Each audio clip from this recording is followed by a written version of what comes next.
spending time with her husband, friends, family, including her 12 grandchildren. In her spare time, she connects and celebrates with the women involved in motorsports, taking you behind the wall about their journey of life, racing, and how they juggle everything to make it all work. Welcome to Racing Girls Rock Podcast. Strap in, window nets up, the pedals are down, and when the green flag drops, we go.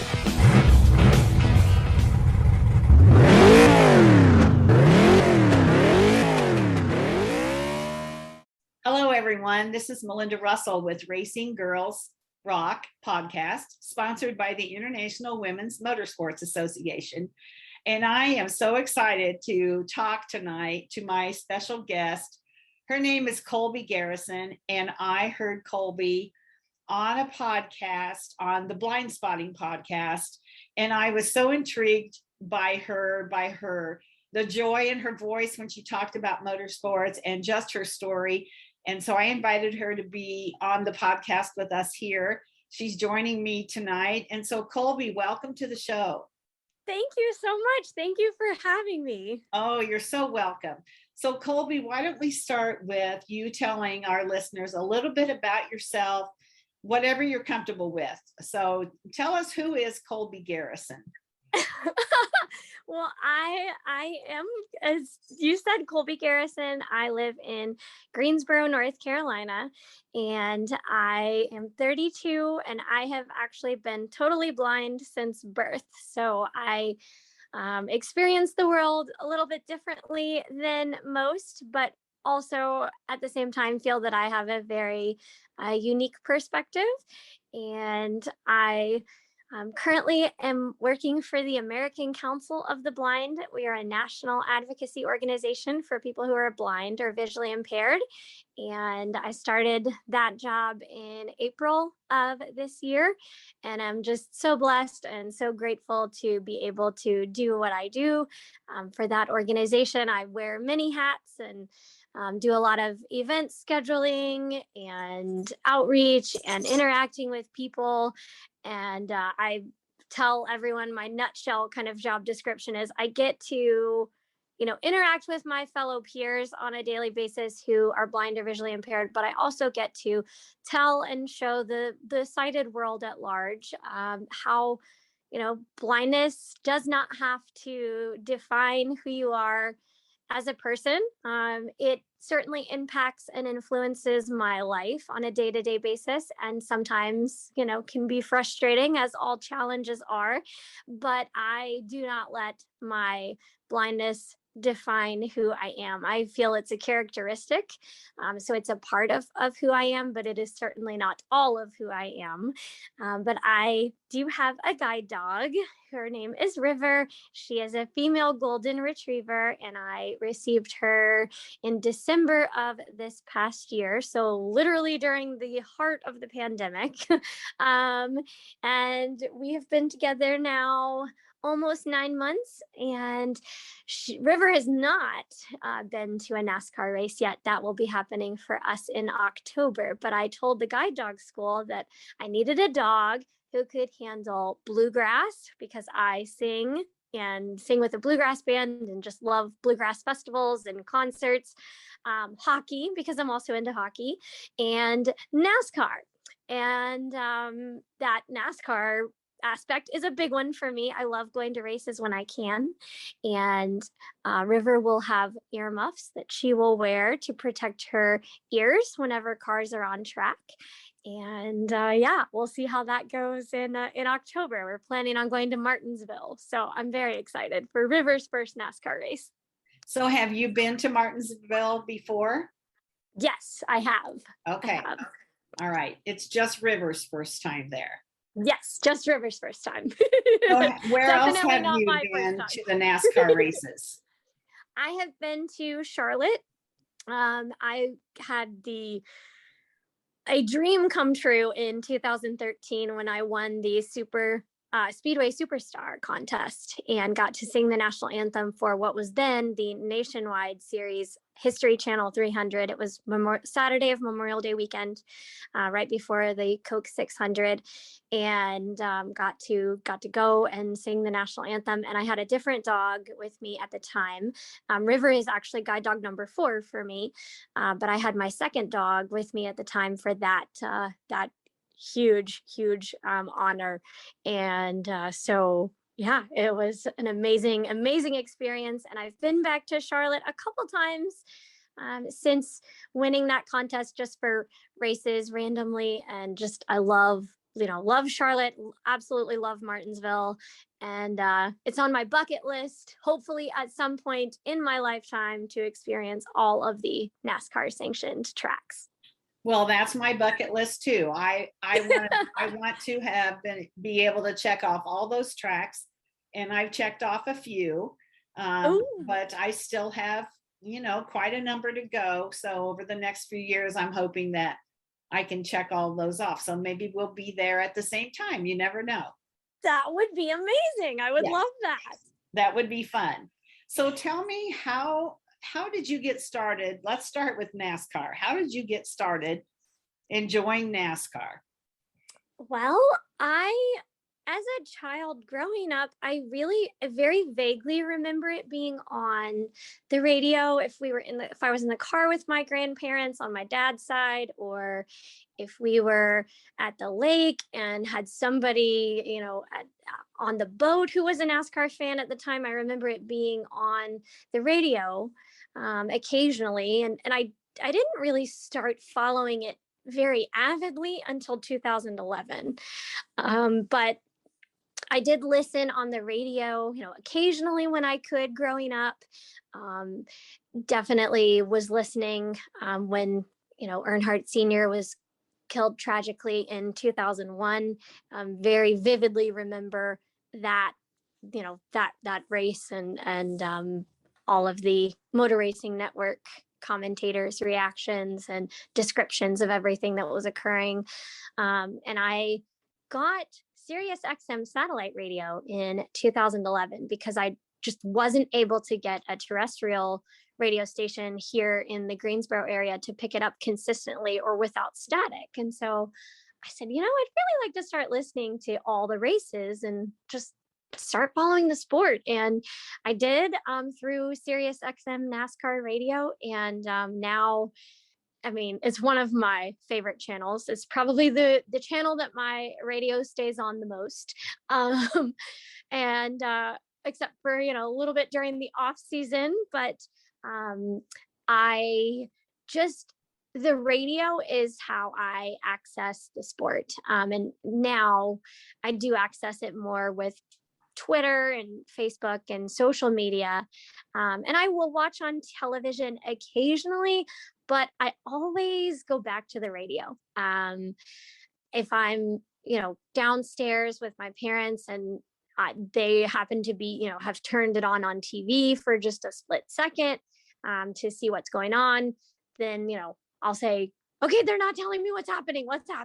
Or if I'm upstairs and a race is on and, it's on, I have it up here on the radio and I am, suddenly screaming because something happened or someone wrecked or what have you, they'll go, oh, let's turn it on the TV and see what is Kolby screaming about upstairs.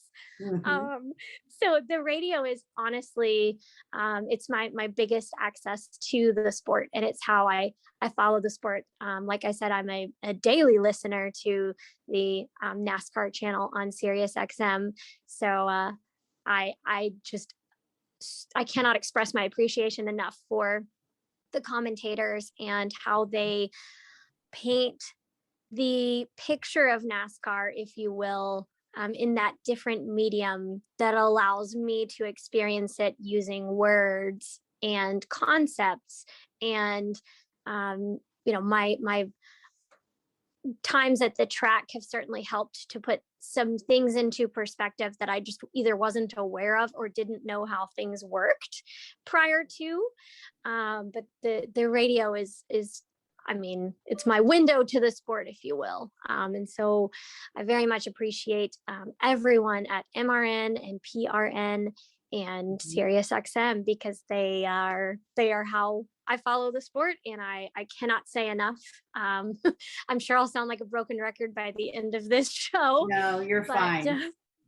So you know what? I too have Sirius radio, and when my husband's not in the car, and even sometimes when he is in the car, I make him listen, but I listen to it a lot as well.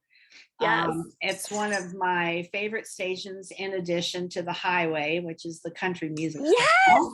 that's my other favorite. Yeah, so I switch back and forth between those two. Now, Yes. So Kolby, you said when you went to the race, you learned some things that you hadn't realized listening to it on the radio. What were some of the things that you learned about that you weren't aware of? Oh my goodness. I have quite a list. So the first thing I remember noticing when I went to Charlotte to sing the national anthem, we got out of the car, and just how loud, and it was just practice at this point. I mean, so it wasn't a constant roar, nothing like when the race starts, but just how loud. I mean, we weren't even in the track yet, and I could hear the cars. And then the first thing I really noticed once I was inside the facility was that the cars were going counterclockwise, and not being able to see it and not watching it on TV, it was something that had never really, I mean, I knew they went around the track, kind of in a circle or an oval shape, depending on the track itself. But it never occurred to me that, they were going counterclockwise. And that was just kind of a light bulb moment. It's one of the first things I remember noticing. And it was like, oh, they're going counterclockwise. Okay, that's cool. It was a light bulb. Let me stop you for a second. How did you know they were going counterclockwise? I could hear. You could hear the direction they were moving. Okay. Mm-hmm. Okay. All right. Go ahead. Yeah. And so, let's see some other things. I have a very, very, very dear friend, Jamie Bishop, who is the gas man for the number 75 truck team with Parker Clareman and all of the Henderson Motorsports crew. And he took me, I'm very good friends with one of his nieces. And so for one of my Christmas presents in 2013, she said, I'm going to take you to a race with my uncle in 2014, and we went to the Martinsville race in March of that year, and that was my second track. But that experience for me was so eye-opening, pardon the pun, and just gave me so much more insight into the sounds, the smells, the texture, the atmosphere of NASCAR. The truck race got rained out that day, and while we were waiting out the rain delay, I got to be in the garage and walk through the garage and just listen to the sounds that were going on, and meet several drivers, and I recognized them by their voices, and got to say hello and how are you. And I'm a really big NASCAR fan. I don't have a favorite driver. I don't have a favorite manufacturer. I just love how the sport as a whole is so very complex, and if you've never been to the racetrack, that complexity may not make as much sense to you. But if you've been to the racetrack, there's absolutely nothing like it. And even for someone like myself who can't see, I get just as much out of being at the track, if not more, than someone who can see, just because I'm paying attention to everything, except what's going on visually. I remember, being in the garage and just hearing as they're working on the cars and all the different tools that, were clattering around, and all those different noises and pitches and tones, and just being fascinated by the cacophony of noise that was going on around me, and just how almost chaotic at times it is, even during a rain delay. really cool thing was I, of course, again, am a fan of Sirius XM NASCAR radio. And so I had met Claire B. Lang prior to Martinsville at Charlotte when I got to sing, and I got to tell her how much I appreciate her commentary and everything she does, and how she, literally makes me feel like I'm there at the racetrack on her shows. And so she recognized me and said hello. And we went in the media center at one point to take, shelter, because we had hot passes and it was kind of, dead in that area. But I got to sit outside of her studio and listen as she was doing a, dialed in rain delay coverage. And all of these, guests were coming up, and I recognized them by their voices. And it was just a really, really cool experience to just sit there and kind of be in that moment, and, taking in everything that's occurring. And, I certainly don't, in those instances, did not have to see to know exactly what was going on. I remember my friend Katie was sitting with me, and I was like, oh, there's, Ward Burton, and there's, Ross Chastain and Austin Dillon. And I could, I knew the voices, and she's like, I'm glad you know who's here, because I sure as heck don't. So it was just a very neat experience. And I've been back to Martinsville several times since then. And I did not know what the pit box was. I'd heard the term, but I didn't know I didn't know that it is literally a very large, massive, box that is very high off the ground that you have to climb a ladder to get on to it. And, all of the seats that are up there for officials and guests and the team and all of that.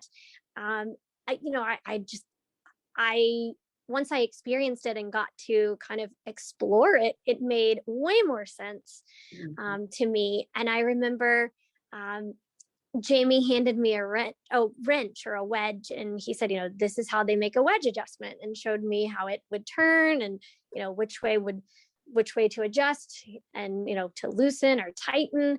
I got to see how big the NASCAR tires are, and how heavy they are, and how they're just in these big stacks, and the smell of the glue that the lug nuts are glued on with, it reminds me of like a very ether kind of smell. Has a very sharp, very not pungent, but very sharp, distinct scent to it. And I've always, for some reason, just been fascinated with the sound that an air wrench makes, and had no idea until someone literally was showing me how it worked, how fast it is moving. Because, all I associated it with was just that zzz, zzz, zzz, that you hear when they're changing the tires. But I had no clue how fast it they have to go to hit all 5 of those lug nuts. And now I love it, because when I'm listening to races and I'm hearing pit stops, I'm like, oh, they missed a lug nut. Oh, they didn't get that one as tight.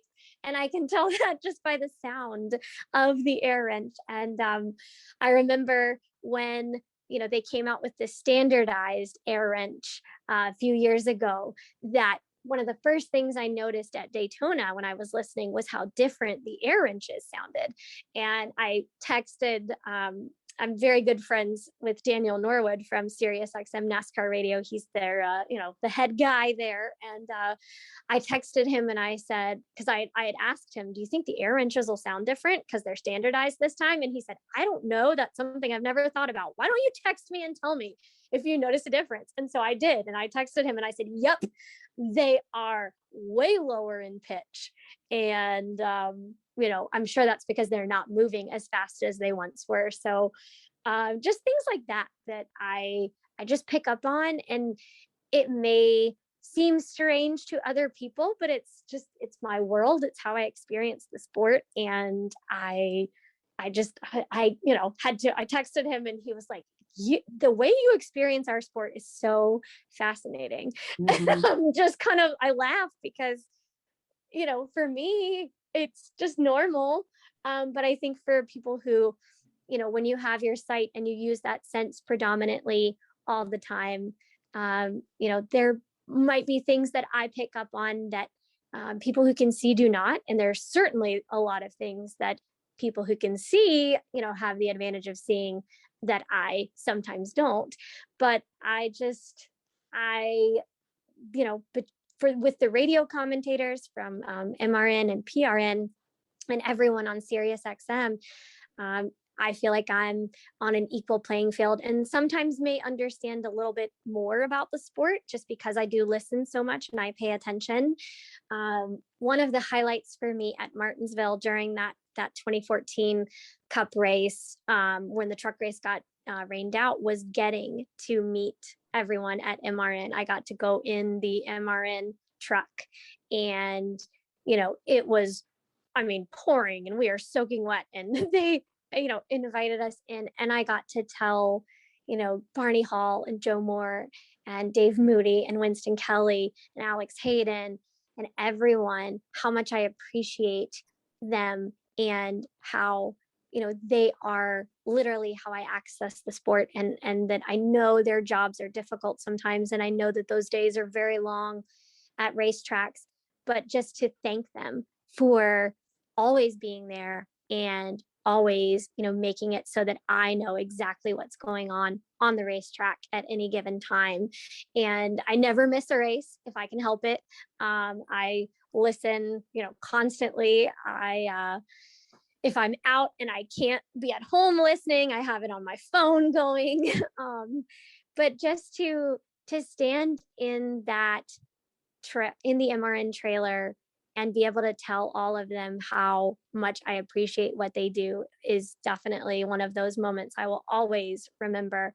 And I got an email from Mr. Striegel, from Jeff Striegel, a few days later. And he said, "You have no idea how much you impacted us by just sharing your story and, letting us into your world." And I'm very good friends now with all of them. And I'm just so blessed to be able to call all of them friends. They mean the world to me. They are the nicest people you will ever meet. And they met my third guide dog. She was a collie. Her name was Amelia, and she went to several races with me. And one of her treats, because you're asking a very well-trained dog, but you're asking a dog to be in a very novel environment for an extended period of time. And so one of Amelia's treats when we went to the racetrack became, okay, let's go see MRN. And she knew that meant, she was going to be able to get out of harness and, say hello to everyone and just, jump around and be crazy for a few minutes, as long as she would go back to work without any problems. And when she passed away in 2019, very suddenly and very unexpectedly, I got a handwritten card from and signed by everyone at MRN expressing, their sadness at the loss of Amelia. And that was just so touching. And they, of course, all said, okay, did you tell the guide dog school your next dog has to like NASCAR? And I said, oh yeah, I did. So, Kolby, I've been taking some notes while you've been talking.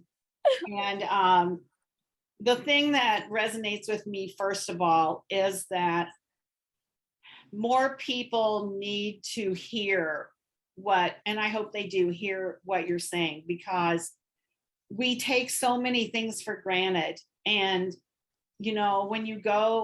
as a person who can see, and NASCAR is so bright colors, it's fast, all these things. Sometimes you forget about everything else that's going on. And the smell of the glue and the sound of the air wrench and listening to Claire do her, her interviews, it just opens up in my head, especially things that I have taken for granted that I haven't paid as much attention to as I will now after talking to you, because that's just so cool. And, Jeff Striegel is from Grand Rapids, Michigan. Yes. That's only about 45 minutes from me. And I've met him as well. I've met him a few times, and he actually is he runs the track at Berlin, Michigan, which is where Eric Jones grew up racing.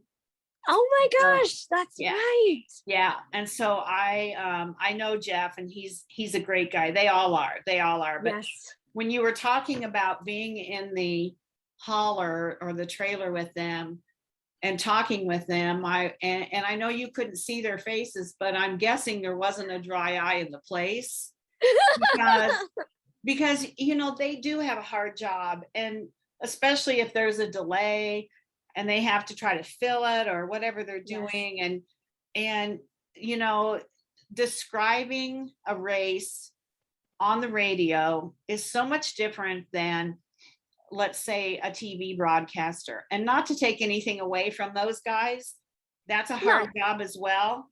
But being able to say the right words and the right descriptions for people who are listening, because when I can't be home to watch, I listen to it as well on the radio. And so, there's times I want to know, well, how many laps are left or something, and they're not telling me, but they, they do have a hard job. And I just can't even imagine how wonderful you made those men feel to know that they're not taken for granted, and that there are people out there, I'm sure, other than you, who feel that way, who don't get the opportunity to talk to them. Yes. So you were kind of the spokesperson for all those people, Kolby, that haven't had a chance to say that. And I'm so glad that you did that. Next time I see Jeff, I'm going to ask him about it, because I think that's pretty cool that you did that. So I was just so grateful, just to have the opportunity to meet them. I mean, I never imagined, that I would be friends with all of them today. And again, I'm just so blessed and so thankful to be able to call them friends. And, I want them to know, and I always tell them, if it's, in a tweet on Twitter or a message on Facebook or a text message or whatever, that, please do not forget that you are very, just so sincerely appreciated, and that you're not taken for granted, and that there are, I know, way more people than myself who rely on their coverage, and who would not have as rich of an experience without it. Right Absolutely, for sure. So now besides, so I'm going to ask you this: what's your very most favorite thing about NASCAR? I can't pick just one thing. I think my favorite thing is honestly how complex the sport is, and how you can't have one part without the other, and just how all of those parts come together to make the sport as a whole. I think that everyone from, the people who drive the haulers with the cars from racetrack to racetrack, the pit crew, the fabricators at the shop, everyone who is working, the officials, just the PR people for the drivers, the spotters, everyone plays an integral role and plays a significant role. And sometimes I think all people kind of think about are, the drivers, but there are so many other people that play a role.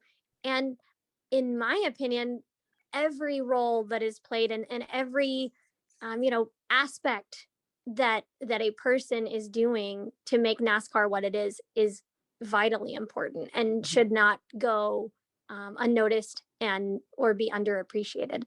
I totally agree. So, that's one of the things. I do a digital magazine as well as the podcast, and I do interview a lot of drivers, but I also interview a lot of people who aren't drivers. And like you said, it takes everybody. For little kids starting out, it takes the mom and the dad and the parents. And for, my granddaughter's race, it takes their dad, in the pits with them. They have a crew that helps. It takes a lot of people, and the driver sometimes gets the glory but he also, catches it when things aren't going well. But That's true. But and I kind of wonder sometimes. So when those crew chiefs get fined because there's something wrong on the car, I sometimes think, well, that's not really fair because they didn't put that on the car, this and Right. that. And so, yeah, but I so agree with you that it's such a team sport. I mean, football, baseball, basketball, those are team sports. But when you look at the number of people on a NASCAR team, especially a bigger NASCAR team, the people back at the shop, it's hundreds of people. And I just love that you have brought that to the forefront kind of and made it like, everybody's important. And even though you haven't really experienced it 100% like you probably would like to, you get it. You really do get it. I think more so than maybe a lot of other people. And I love that about what you said. Oh, thank you. I've also had the very privilege of visiting Hendrick Motorsports and Joe Gibbs Racing and getting to just tour the race shops, and there's so much activity. It's constant. Mm-hmm. When they're the airbrush machine, the torch, for the decals that go on the cars. And there's so many things that I found fascinating. When I got to visit Joe Gibbs Racing, I didn't know that every track has its own trophy. Oh. And that was something that I just blew my mind. And they were very, very nice to me and let me touch some of the trophies. And, this one's from Daytona. This one's from New Hampshire. This one's from Texas. This one's from, Charlotte. This one's from Martinsville. And so that was something that, didn't click with me before, because nobody really ever describes what the trophy looks like. They may say they get a lobster, or they get a cowboy hat, or they get a 6-shooter, or they get a guitar, or they get a grandfather clock. And so being able to, really kind of touch and realize that, oh, there's different trophies for every track. That's so cool. That was really neat. And then, just seeing, they were having pit practice, and then the pit crews were working out in, the big weight room, and, just listening to all of that going on, and thinking about how, all of that is what they do during the week to prepare for the Saturday and Sunday events, and just how much preparation goes into it, and how much, it's hard work. They're all pulling long hours, and trying to, make the teams the best that they can be. And I can't say enough just how I find value in every aspect of the sport. Yeah. And so my friend Liz is a tire specialist for one of the race teams, and she's a little tiny thing, and I always give her a hard time because she lifts those tires like they're nothing, And I love it. I learned, so when I first met her, I learned so much from her about, like she took me through the hauler and showed me things that I never thought about, how they bring the second car and the wraps that are on it and all those different things. And I learned so much behind the scenes from her. And I think just being able to go to the race shop, or being able to be in the garage during that rain delay, probably taught you so much that you wouldn't have never had the chance to learn firsthand, especially, and really get a grasp of what really it does take to put those teams on the track. And I just admire what you're doing and the people that are helping you experience that, because I just think that's such a gift that they're giving you. It absolutely is. I will never forget that rain delay at Martinsville in 2014. It was, everybody else was complaining about the rain, and I'm like, I'm having the best time ever. I'm getting to, experience all these things and really get a better understanding in a way that makes sense to me of, how my favorite sport operates and what goes on to make everything happen the way it happens, and to bring that final product to the racetrack where, which is then described so vividly by Motor Racing Network and Performance Racing Network. Yeah. So Kolby, what's on your wish list? What do you still want to do when it comes to experiencing NASCAR? Oh, I would love to sing the national anthem for any racetrack that would have me. Okay. for any any race, any event, any NASCAR event. I would love to meet Brett Griffin and TJ Majors and Freddie Kraft, because I am a huge fan of Door Bumper Clear. Me too. Yes. Oh my gosh. Yes. I think I laugh out loud at those guys. Aren't they just a hoot? Yes, I appreciate, when they break things down and put things into, again, you're not seeing it because it's on a podcast. So they have to be descriptive. And that makes all the difference in the world for me a lot of the time. And I think the spotter is sometimes very underappreciated. Oh, yes. And I think that they, in some ways I would equate them to, almost like a guide dog for the driver. They're seeing what the driver can't, and they're helping the driver navigate.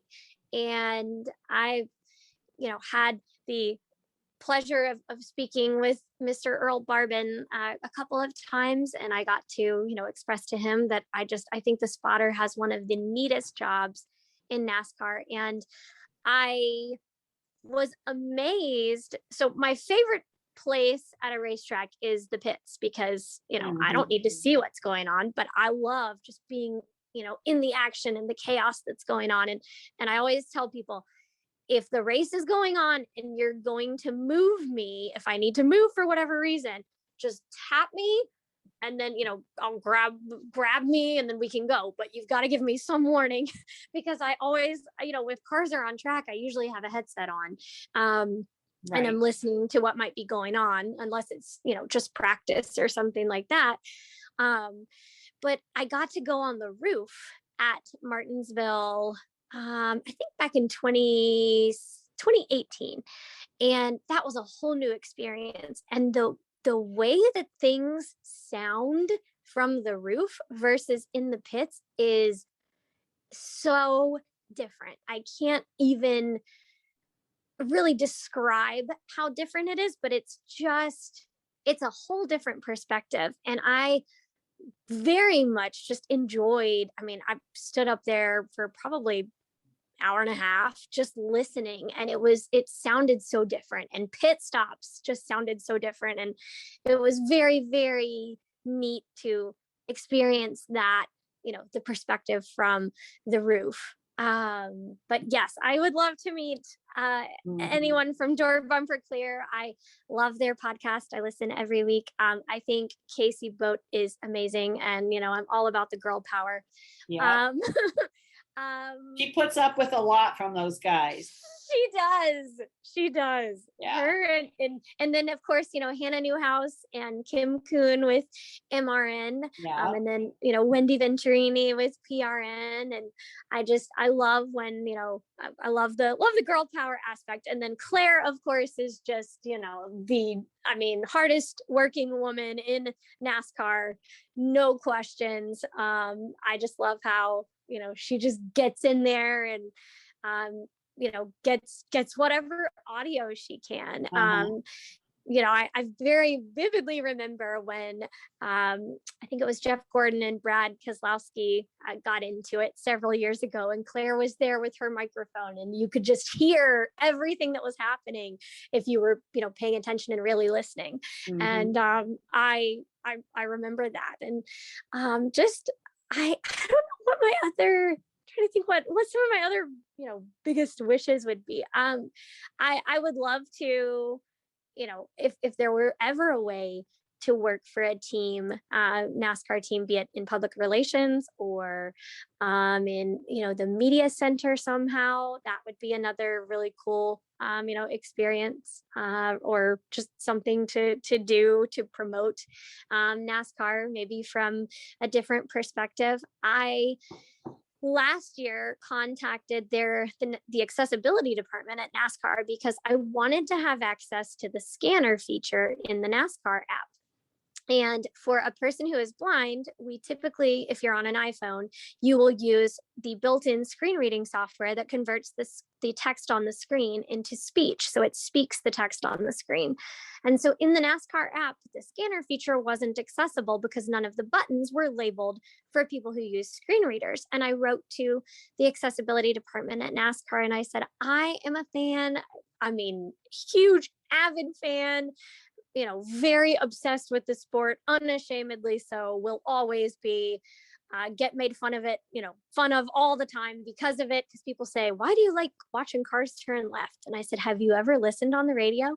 Have you ever been to the track and experienced a race? Right. Because it is so much more than cars turning left and going around in circles. Exactly.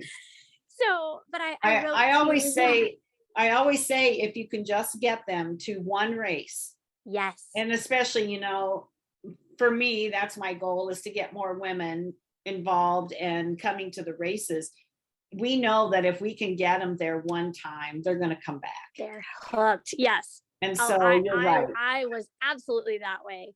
But I wrote to NASCAR and expressed, my interest in helping them make the app, the scanner feature of the app accessible. And a lot of the times, if there's something that isn't accessible for me, I will write to the company or call them or just try to make them aware, hey, I'm out here. I'd like to be able to use your product, your app, your service, what have you, your software. But I can't, can we work on it? And I'd say 90% of the time you don't get a response, or if you get a response, it's very generic. And so I sent my email off. I was very detailed. I told them, what needed to be fixed and here's how you do it. Here's some resources from Apple. And I was shocked the next app update and they didn't really mention anything about it in the update notes, but I downloaded the NASCAR app and I thought, let me, just look and see if anything's changed. And it was accessible. And I unashamedly admit, I teared up and went, oh my gosh, they actually listened. And now I can use the scanner feature and, listen when I'm not at the racetrack. Having a racing electronics scanner and a headset for me is absolutely essential when I'm at the track. And it paints so much more of a full and enriched, mental concept of what's occurring for me, because when there's a wreck or a caution and they say who the 2 drivers or 6 drivers or however many drivers were involved, I can click over on that scanner if I'm at the track. And now even if I'm not, and listen to everyone's different perspectives. And it just makes the story so much richer. Mm-hmm. It does. So, and you can hear one driver's opinion and you can hear another driver's opinion. And so and every driver that's in the wreck has a different opinion usually. So that's a good thing. But the fact that they did change, and updated it and that, just, give yourself a lot of credit for that, because I'll bet nobody had ever brought that to their attention, and they probably had never thought about that needed to be on there. And you took the time to write to them, and then there it is. And so good for you. I'm gonna clap. That's awesome. A lot of people would just be like, oh well, it's not gonna work, and not do anything. I'm an advocate by nature. And now if we could just get them to make the fan council surveys accessible, that would be lovely, because I want to be on the fan council and I can't because the surveys that they currently are sending out are not accessible, and I can't fill them out, using my assistive technology. And so I would love to, to help NASCAR in any way I can with sharing my perspective with them, and, just getting more people with disabilities involved. I know, for in the American Council of the Blind, for example, we had our national conference and convention in July, and I was hosting a Zoom room, and people would come in and out, and we could talk about, whatever. And NASCAR came up. Well, of course, I lit up like a Christmas tree and got very excited and very animated, and found out that there are a lot of blind people who do listen and who follow the sport. Now, certainly maybe not as avidly as I do, but it is an interest that's out there. And I would love to, help in any way that I can with making this sport more accessible for people who can't see. Yeah. Kolby, you're an amazing young woman. I knew that from listening to you on the other podcast, which I also listen to all the time. And between Door Bumper Clear and Dale Jr., those are the two I never miss. And then I also like Stacking Pennies with Corey LaJoy, and there's a ton of them that I try to listen to, and sometimes I just laugh out loud, and my husband will be like, "What are you listening to?" And I'll be like, "I'm listening to Door Bumper Clear," and last night they were, TJ got fired and hired, and so it was interesting, but I love all three of those guys. And the fact that they got called to the NASCAR holler just blew me away. But I was like, you know what? They say how it is. And that's what I love about it. They tell it how it is. And so, if NASCAR doesn't like it, then maybe they should be looking at the conversation. But I love that they actually got called to the holler. I would have not thought that happened. But anyway.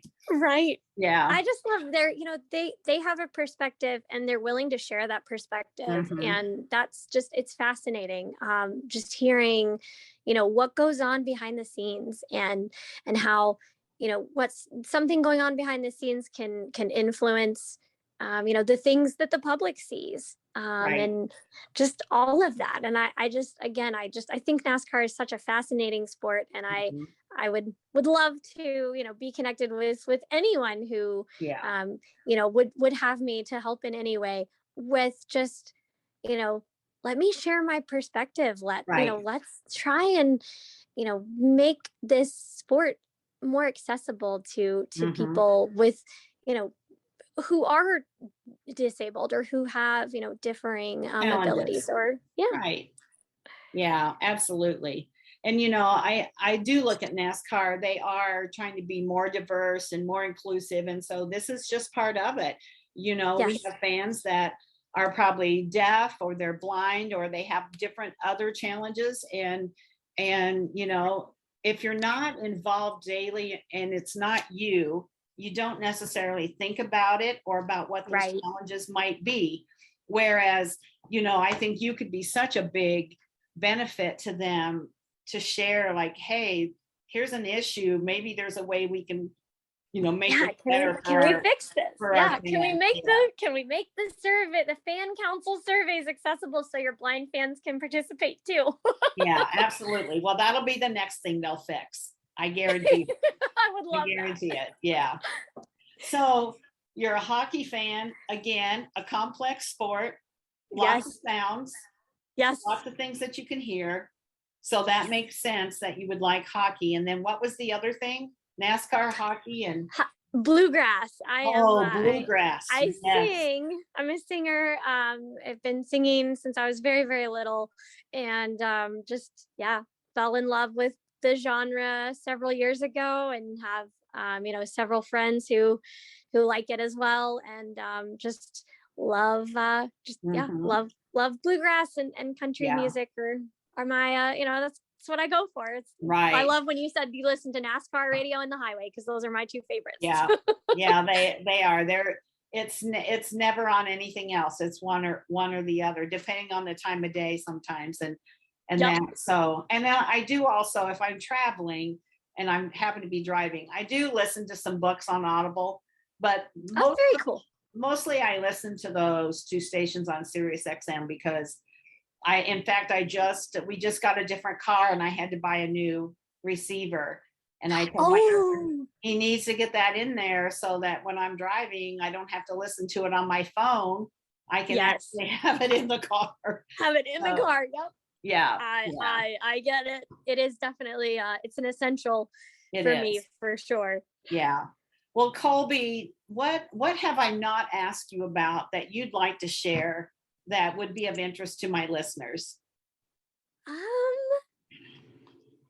Gosh, I'm trying to think. I think obviously I love the focus of your podcast, bringing attention to women, more women being involved in the sport. And I think just go after that dream any way you can. I don't know if anything would ever happen for me to be able to work in some capacity in NASCAR, but I would jump at the chance. And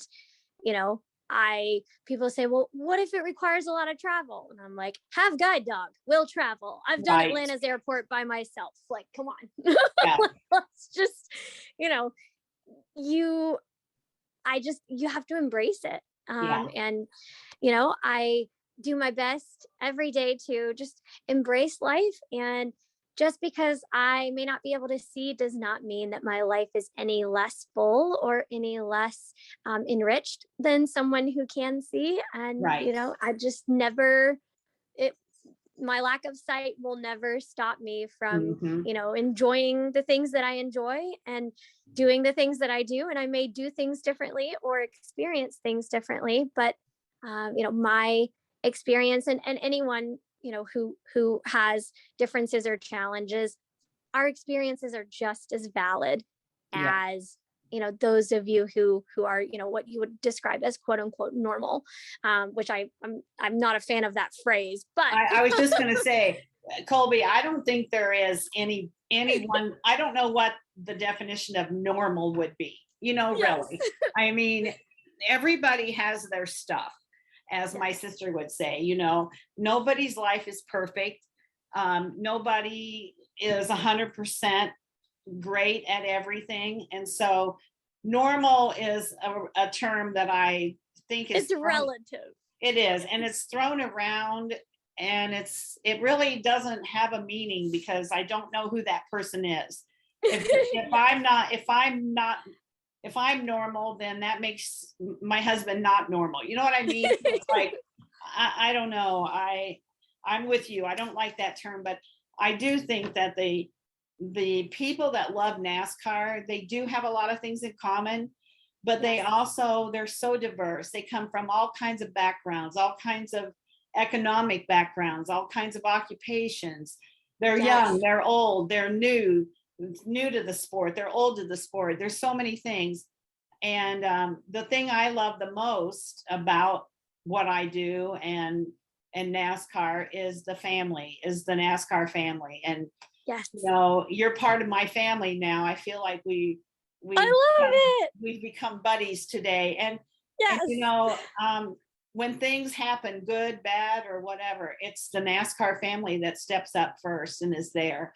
And so that's my favorite part of being involved in motorsports. But I just love that I had the chance to listen to you on the other podcast and that I reached out and was able to find you and connect with you and have you on here today, because I just truly believe that some of the things that you've said today will give other people that have some challenges, no matter what they are, and say, you know what, if she can do it, if she can enjoy life, and if she can find love in a sport that is a very visual sport, and she can enjoy it and picture in her mind what's going on, then who am I to complain, right? And so I love what you've had to say today. Anything else that you'd like to share? I know, just thank you so much for having me on. I love that you let me share my perspective, and if anyone hears this and would like to reach out, I'm pretty easy to find. You can definitely find me on Facebook and Okay, tell us how to find you. So it's just, you could just find me by my name. It's Kolby, and that's spelled Kolby, and then Garrison, Garrison. Okay. So, and then I'm also on Twitter. I think my Twitter handle there is Kolby Songbird, just because of the whole singing experience. So yeah, I would love to talk to any fellow NASCAR fans. It's one of my favorite subjects, and yeah, I'm just hoping that, when we go to Martinsville in October, I think we'll be there for the truck race and the Xfinity race that Saturday, that, River will do well. And I know how to introduce her to the sport and how to introduce her to wearing her earmuffs. And so that'll be her kind of final, okay, I said I needed you to be able to handle NASCAR. Can you do it? Their final test. Yeah, exactly. For sure. Well, Kolby, I appreciate your time today. I really appreciate the insight that you've given, not only to me, but I know that many others, about our sport and the love that you have for it, and the things that I'm going to listen for even more closely now when I go to the track. Oh, yay, I love it. And I'm going to, I'm going to make it up to the roof one of these days and listen from up there. Yes. I had a chance a couple times to go, but it was so dang hot that it was just like, I just knew I couldn't do it. So I will at some point get up on the roof. Yeah. Yes. I just, again, NASCAR it's such a complex sport, and it's so, it's amazing. I love it. I always will. I will be a lifelong fan, and I have such an appreciation for it. So for anyone who is listening, who is involved in NASCAR in any capacity, thank you for what you do to bring the sport to life for all of us out here who are fans. Oh, that's a sweet message. And you know what, Kolby, we will see each other at a track one day. I know. Yes. Sure.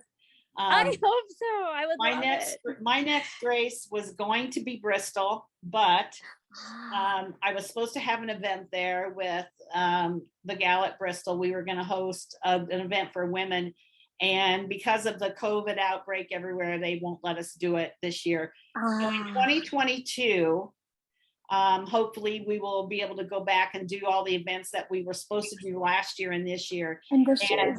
And I would love for you to be one of our guests at one of our events. And so we will work on that for next year. How's that? Oh my gosh, I would love that. Bristol is a track that I have not been to, and I've always wanted to go to. Okay, well, I've not been there either. So maybe that should be our bucket list item. Yes. I'm very curious. They say that it sounds so different and that it's so loud because of its shape. And I would love to be able to be in that bowl and just listen and hear, how does it sound so different? Right. What does it sound like? What does it feel like? Yeah. So we'll work on that for 2022. And in the meantime, I want you to stay in touch with me. And please, yes, you as well. Yeah. Absolutely. And then we'll get some plans made for next year. How's that? That sounds absolutely wonderful. All right. Well, Kolby, you take care. And it was so good talking to you. Thank you so much for having me. You're welcome. Thank you for listening to Racing Girls Rock Podcast. Follow us on Facebook at International Women's Motorsports Association, or on Instagram and Twitter at the IWMA Nation. And if you know someone that should be on our show, drop us an email at iwmanation@gmail.com.